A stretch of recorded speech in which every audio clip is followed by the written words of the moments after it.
ఆంధ్ర రాష్ట్ర చరిత్రలో ఇంత దుర్మార్గమైన పాలన,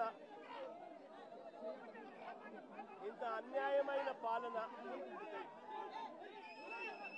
బహుశా ఆంధ్ర రాష్ట్ర చరిత్రలో ఎప్పుడూ కూడా జరిగి ఉండదేమో. నేను అడుగుతా ఉన్నా, ఒకసారి ఆలోచన చేయమని చెప్పి. అసలు ఈరోజు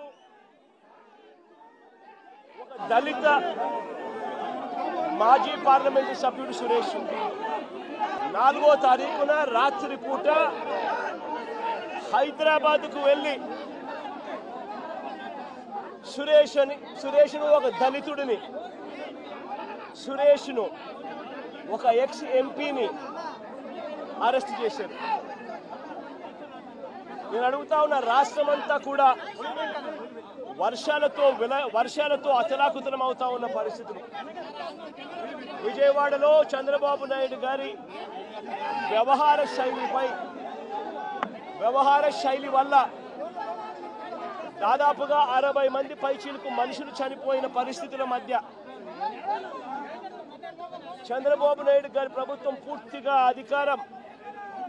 పూర్తిగా కూడా చంద్రబాబు నాయుడు గారి గవర్నమెంట్ అన్ని రకాలుగా ఫెయిల్ అయి మొట్టమొదటిసారిగా 60 మందికి పైగా చనిపోయిన పరిస్థితుల మధ్య విజయవాడ అంతా అతలాకుతలం అవుతా ఉంటే టాపిక్ డైవర్ట్